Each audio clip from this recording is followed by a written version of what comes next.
Tomás nunca creyó en cuentos de brujas ni leyendas de nahuales. Era detective en la Ciudad de México y estaba acostumbrado a crímenes reales, con asesinos de carne y hueso. Por eso, cuando lo enviaron a un pequeño pueblo en Guerrero para investigar la muerte de un hombre que había sido brutalmente despedazado, su primera teoría fue un ataque animal. Pero la gente del pueblo no estaba de acuerdo. No fue un animal, señor, le dijo el anciano que vio el cuerpo primero. Fue el nahual. Tomás rodó los ojos. ¿Y qué es un nahual? El anciano lo miró fijamente. Un hombre que deja su piel y se convierte en otra cosa. El cadáver aún estaba en la morgue improvisada del pueblo. Tomás examinó los restos con ojo clínico. El hombre tenía las costillas abiertas, como si algo le hubiera arrancado el pecho con las manos desnudas. Pero lo más inquietante era el rostro. La piel estaba intacta, pero los ojos no estaban. Habían sido arrancados con precisión quirúrgica. Esa noche, Tomás se alojó en una pequeña cabaña a las afueras del pueblo. Lejos de la superstición de los lugareños, abrió un whisky y encendió un cigarro. Nada en ese caso le parecía sobrenatural. Hasta que escuchó el ruido. Un crujido en el bosque, detrás de la cabaña. Tomás se levantó con el ceño fruncido y tomó su linterna. La puerta de la cabaña tenía un pequeño ventanuco. Se acercó y miró hacia afuera. Y entonces, lo vio. Dos ojos amarillos lo observaban entre la oscuridad. Un escalofrío le recorrió la espalda. La criatura no se movía. No parpadeaba. Solo estaba ahí, mirándolo. Tomás corrió por su pistola, pero cuando volvió a asomarse, ya no había nada. Solo el bosque quieto y silencioso. A la segunda noche, la sensación de ser observado fue peor. Cuando intentó dormir, algo golpeó la ventana. Un sonido seco, insistente. Se levantó lentamente, con el arma en la mano. Esta vez, cuando miró afuera, la figura estaba más cerca. Era alta, con la piel demasiado tensa sobre los huesos, como si alguien le hubiera quitado la carne. Sus manos eran alargadas, y su boca. Dios, su boca no estaba bien. Se extendía demasiado, en una sonrisa grotesca, imposible. Tomás apuntó con la pistola, pero la criatura no se movió. Solo dijo, con un tono grave y burlón: «Ya me viste». Y desapareció. A la tercera noche, Tomás ya no pudo más. Hizo sus maletas, decidido a largarse de ese pueblo maldito. Pero cuando abrió la puerta, se congeló. Allí estaba el nahual, parado en la entrada, con su cuerpo flaco y deformado, su piel cuarteada y seca. Sonriendo. La pistola tembló en su mano. «No puedes irte», susurró la criatura. «Ya eres mío». Tomás apretó el gatillo. Un disparo. 2. 3. La criatura ni se inmutó. Luego, sin previo aviso, la luz de la cabaña parpadeó. Y el mundo se volvió negro. A la mañana siguiente, los pobladores encontraron la cabaña vacía. Tomás nunca apareció. Solo encontraron su pistola, tirada en el suelo. Y en la puerta, tallado en la madera, un mensaje: «Ahora tú me verás». La cueva de los lamentos.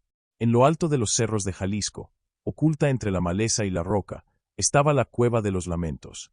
Los pobladores decían que, si te acercabas después del anochecer, podías escuchar los llantos de niños atrapados dentro. Pero nadie debía entrar, porque los que entraban, no salían.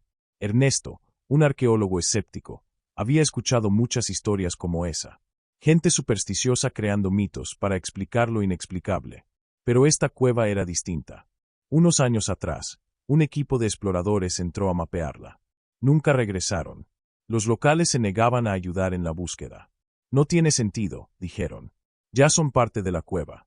Ernesto ignoró las advertencias. Con su linterna y equipo de grabación, decidió adentrarse solo.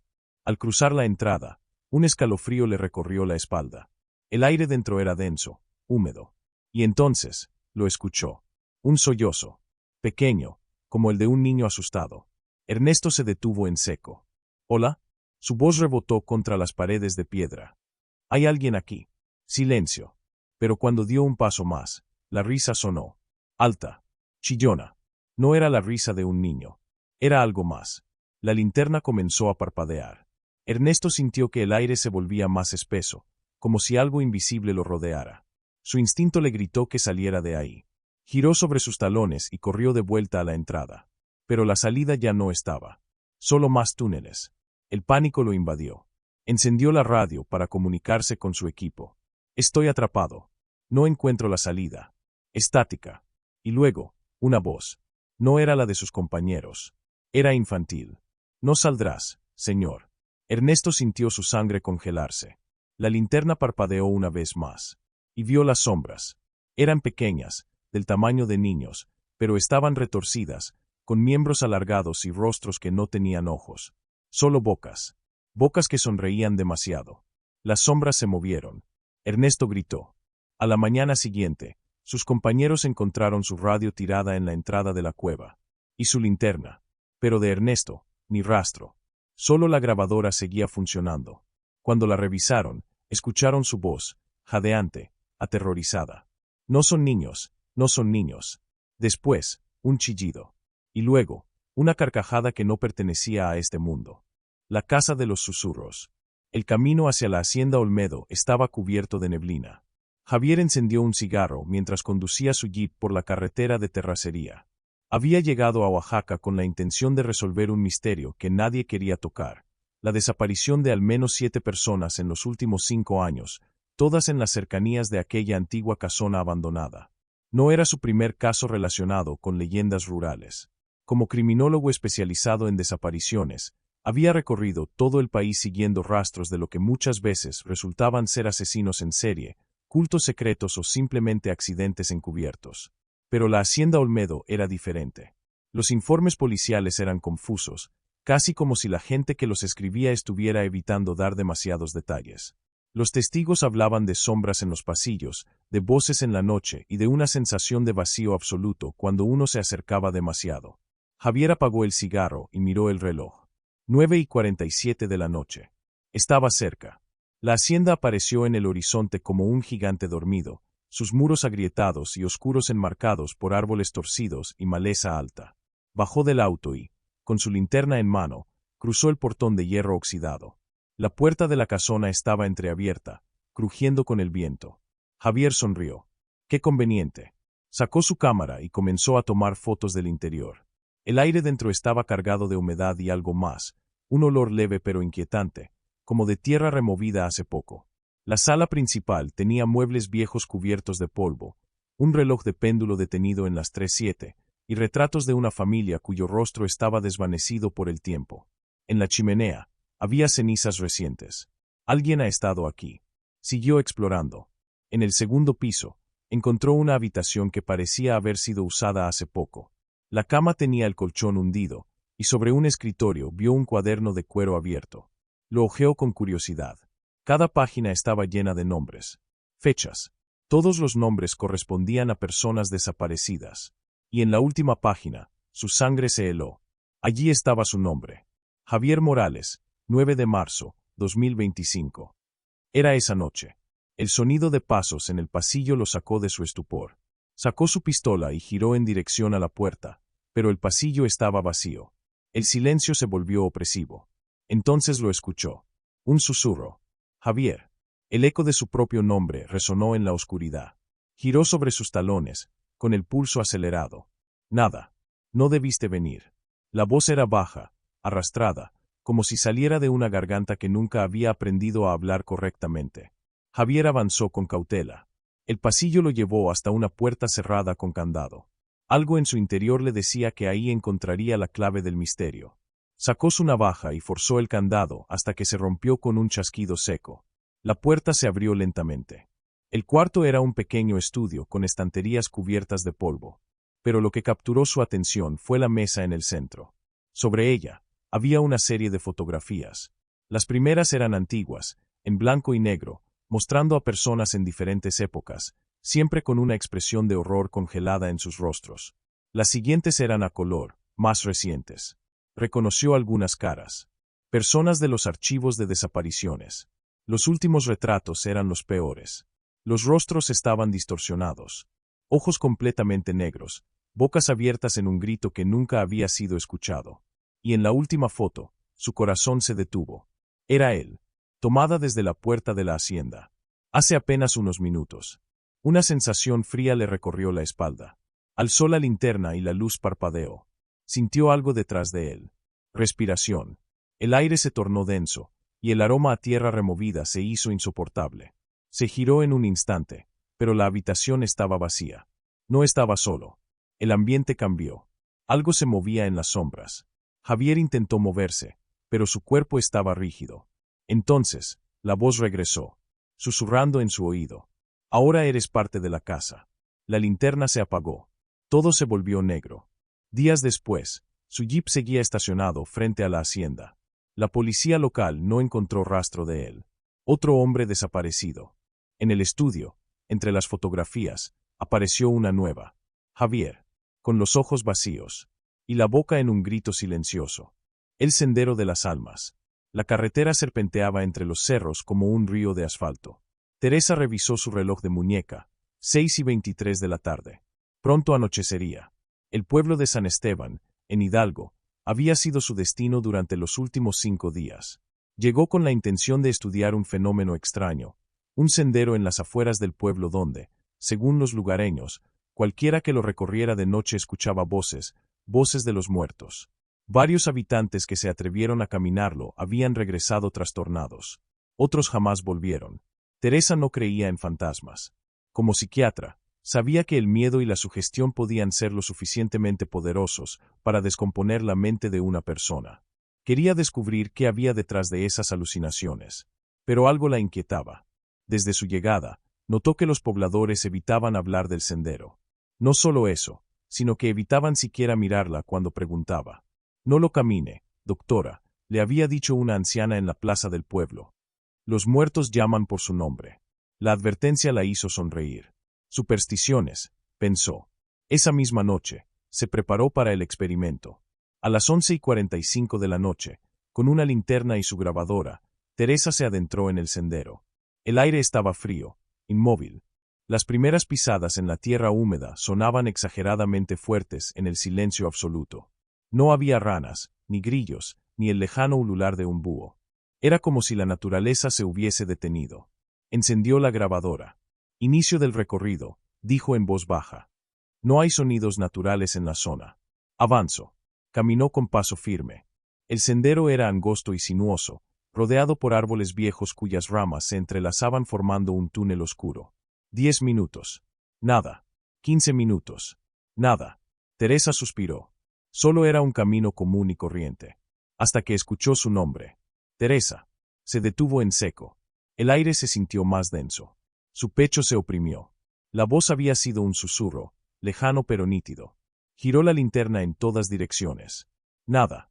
Teresa, susurró de nuevo la voz. Esta vez, la reconoció. Era su madre. Su madre muerta hacía 5 años. El pulso le martilló el cráneo. Sus dedos apretaron la linterna con tanta fuerza que los nudillos se le pusieron blancos. No puede ser, se dijo. No puede ser. Pero entonces, la silueta apareció entre la niebla. Al final del sendero, de pie, en medio del camino. Vestía el mismo vestido azul que llevaba el día del accidente. Su cabello suelto caía sobre sus hombros y su rostro. Su rostro estaba iluminado por una sonrisa dulce y familiar. Hija, susurró la silueta. ¿Por qué me dejaste? Teresa sintió un nudo en la garganta. Su madre estaba ahí. Pero su mente racional gritaba que era imposible. Dio un paso atrás. No eres real. La silueta avanzó un paso. Ven conmigo, hija. El aire se volvió más frío. La linterna parpadeó. Teresa sintió una punzada en el pecho. Una parte de ella, la parte que había llorado noches enteras por la pérdida de su madre, quería creer. Quería correr a sus brazos. Pero entonces, algo cambió. El rostro de su madre comenzó a distorsionarse. Su sonrisa se ensanchó demasiado. Sus ojos se oscurecieron hasta volverse 2 pozos negros. La linterna parpadeó de nuevo. Ven conmigo, susurró la cosa con una voz cavernosa. La boca se abrió. Demasiado. Como una grieta imposible en la piel. Teresa gritó y giró sobre sus talones, corriendo por el sendero sin mirar atrás. Las risas la siguieron. Carcajadas agudas, de niños, de ancianos, de cientos de voces mezcladas en un eco infinito. El camino parecía alargarse. La niebla la envolvía. Su respiración se volvió errática. Su corazón golpeaba su pecho como si quisiera escapar. Pero entonces, la vio. La salida. Aceleró, sin importarle que sus piernas ardían. Saltó fuera del sendero y cayó de rodillas en el suelo cubierto de hierba. El aire volvió a sentirse ligero. La noche seguía oscura, pero ya no había risas. Se quedó temblando en el suelo por varios minutos, sintiendo su propio latido retumbar en su cráneo. Cuando finalmente recobró el aliento, tomó su grabadora con manos temblorosas y la reprodujo. El audio estaba casi en silencio, solo con el crujir de sus pasos en la grava. Luego, la voz. La de su madre, Teresa. Y después, la suya. Pero no recordaba haber dicho esas palabras. Mamá, ya no puedo salir. Luego, estática. A la mañana siguiente, los pobladores encontraron sus zapatos en la entrada del sendero. Pero no había rastro de ella. El pueblo, como siempre, olvidó. Porque el sendero solo deja escapar a algunos. Y a los demás, los convierte en susurros. El camino serpenteaba entre las montañas, una cinta de tierra que se deslizaba entre árboles centenarios y laderas de piedra. Alejandro manejaba su camioneta con el ceño fruncido, sintiendo el peso de la noche cayendo sobre él. Había aceptado aquel encargo sin pensarlo demasiado: documentar casos de desapariciones en los cerros de la región, historias que los ancianos contaban con miedo en los ojos. El pueblo de San Isidro era pequeño y apartado, rodeado por una neblina persistente que parecía tragarse la luz del día. Al llegar, la plaza estaba vacía, solo un par de faroles iluminaban la vieja iglesia con su cruz inclinada. El posadero, un hombre de rostro curtido por el sol y la desconfianza, le entregó la llave sin muchas palabras. Si va al cerro, no se aleje del camino y regrese antes de que caiga la noche, advirtió antes de desaparecer detrás del mostrador. Alejandro despertó al amanecer, con el sonido de gallos lejanos y el murmullo del viento filtrándose por las rendijas de la ventana. Equipado con su cámara y grabadora, emprendió la marcha hacia el cerro, siguiendo las indicaciones que un anciano le había dado en la plaza. Allá arriba, en la barranca de los olvidados, la gente se pierde y no vuelve, le había dicho con voz grave. El sendero ascendía entre matorrales secos y árboles nudosos. A medida que avanzaba, la sensación de ser observado se hacía cada vez más intensa. No había señales de vida, ni aves, ni insectos, solo el viento empujando las ramas y un silencio sofocante. Al llegar a un claro, encontró los restos de un altar antiguo, velas derretidas, huesos pequeños y una cruz de madera ennegrecida por el tiempo. Un sonido a su derecha lo hizo girar en seco. Entre la maleza, una sombra se deslizó con rapidez.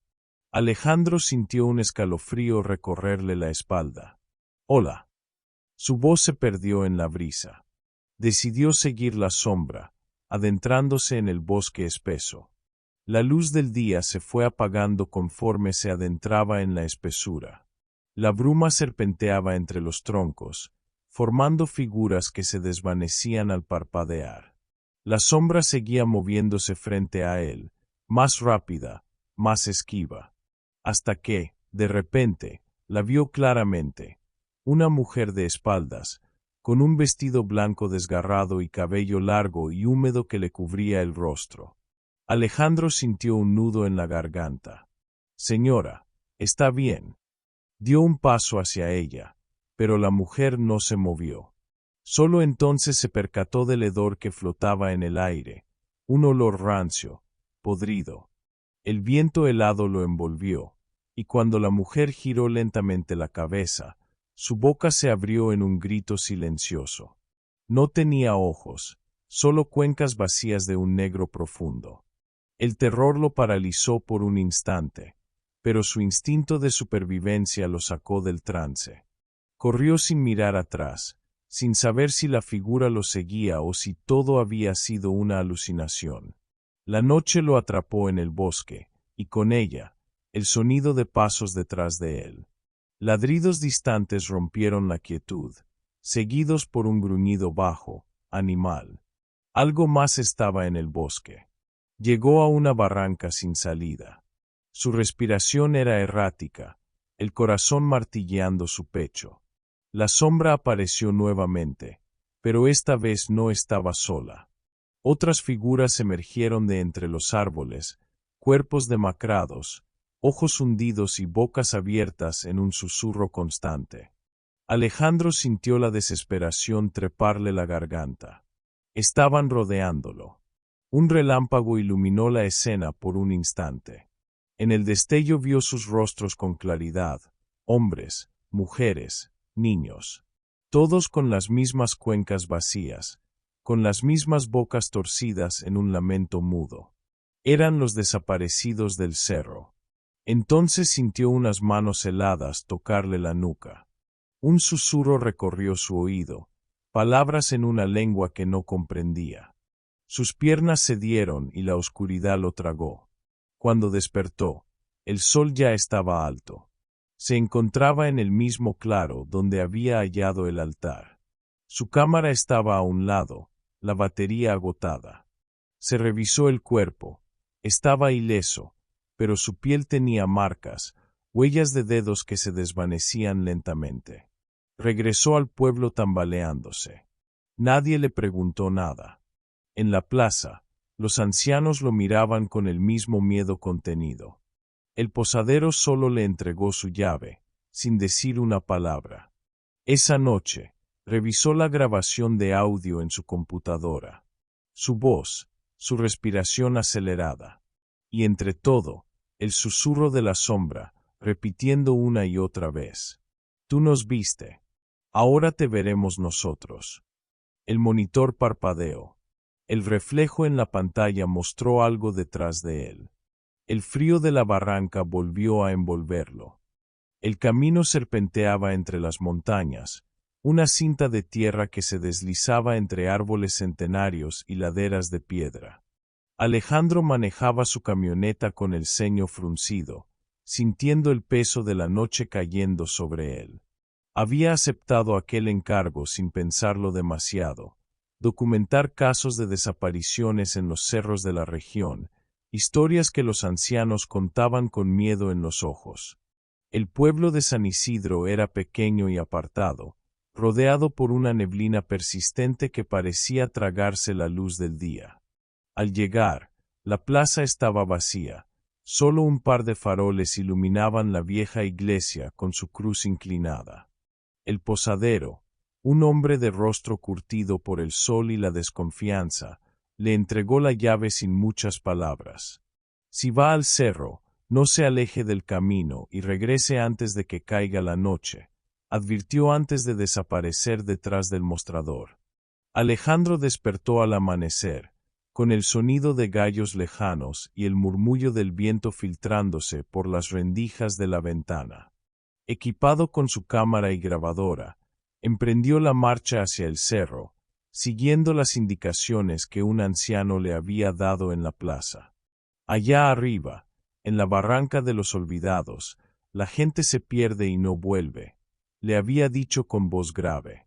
El sendero ascendía entre matorrales secos y árboles nudosos. A medida que avanzaba, la sensación de ser observado se hacía cada vez más intensa. No había señales de vida, ni aves, ni insectos, solo el viento empujando las ramas y un silencio sofocante. Al llegar a un claro, encontró los restos de un altar antiguo, velas derretidas, huesos pequeños y una cruz de madera ennegrecida por el tiempo. Un sonido a su derecha lo hizo girar en seco. Entre la maleza, una sombra se deslizó con rapidez. Alejandro sintió un escalofrío recorrerle la espalda. «Hola». Su voz se perdió en la brisa. Decidió seguir la sombra, adentrándose en el bosque espeso. La luz del día se fue apagando conforme se adentraba en la espesura. La bruma serpenteaba entre los troncos, formando figuras que se desvanecían al parpadear. La sombra seguía moviéndose frente a él, más rápida, más esquiva. Hasta que, de repente, la vio claramente. Una mujer de espaldas, con un vestido blanco desgarrado y cabello largo y húmedo que le cubría el rostro. Alejandro sintió un nudo en la garganta. «Señora, ¿está bien?». Dio un paso hacia ella, pero la mujer no se movió. Solo entonces se percató del hedor que flotaba en el aire, un olor rancio, podrido. El viento helado lo envolvió, y cuando la mujer giró lentamente la cabeza, su boca se abrió en un grito silencioso. No tenía ojos, solo cuencas vacías de un negro profundo. El terror lo paralizó por un instante, pero su instinto de supervivencia lo sacó del trance. Corrió sin mirar atrás, sin saber si la figura lo seguía o si todo había sido una alucinación. La noche lo atrapó en el bosque, y con ella, el sonido de pasos detrás de él. Ladridos distantes rompieron la quietud, seguidos por un gruñido bajo, animal. Algo más estaba en el bosque. Llegó a una barranca sin salida. Su respiración era errática, el corazón martilleando su pecho. La sombra apareció nuevamente, pero esta vez no estaba sola. Otras figuras emergieron de entre los árboles, cuerpos demacrados, ojos hundidos y bocas abiertas en un susurro constante. Alejandro sintió la desesperación treparle la garganta. Estaban rodeándolo. Un relámpago iluminó la escena por un instante. En el destello vio sus rostros con claridad, hombres, mujeres, niños. Todos con las mismas cuencas vacías, con las mismas bocas torcidas en un lamento mudo. Eran los desaparecidos del cerro. Entonces sintió unas manos heladas tocarle la nuca. Un susurro recorrió su oído, palabras en una lengua que no comprendía. Sus piernas cedieron y la oscuridad lo tragó. Cuando despertó, el sol ya estaba alto.